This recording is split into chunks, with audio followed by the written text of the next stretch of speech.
రోజు 3 మాటలు గంగా నది గంగా నది గంగా నది అని అనుకుంటే చాలు.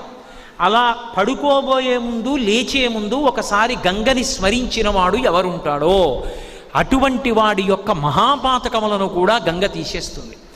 గంగ పరమశివుడి తల మీద పడేటప్పుడు అహంకరించింది. ఈయనంతటి వాడు ఈడ్చవతల పారేస్తానంది. అదే గంగ తన తప్పు దిద్దుకోవడం ఎలా అనుకుందిట. నమ కపర్దినీచ వ్యుక్త కేశాయచ, పెద్ద జటాజూటంతో ఉన్న శంకరుడే బోడిగుండుతో శంకరాచార్యుల వారిగా వచ్చాడు. శంకరాచార్యుల వారిగా కాశీపట్టణానికి శంకరులు వస్తూ ఉంటే గంగ కెరటాలు ముందుకొచ్చేట. ఆనాడు నీ శక్తి తెలుసుకోలేక అహంకరించి నెత్తి మీద పడ్డా, ఈనాడు నీ కాళ్ళ మీద పడతానని కెరటాలు ముందుకొచ్చేన కాళ్ళు కడిగేట. గంగ అంత పవిత్రం. ఏ నదినైనా అమ్మా అని కలిపి పిలవడం తక్కువ. యమునమ్మ ఏదో